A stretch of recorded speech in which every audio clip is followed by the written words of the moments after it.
Si Ivy Estareja. At Dr. Lino Marquez.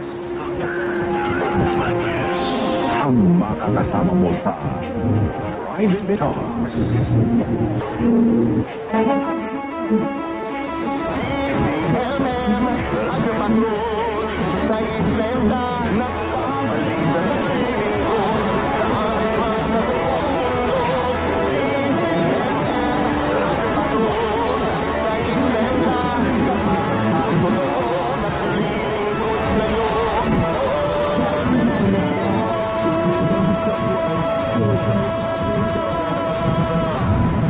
Po ang DZMM, bahagi na ng kasaysayan ng Pilipinas sa nakalipas na 4 na taon.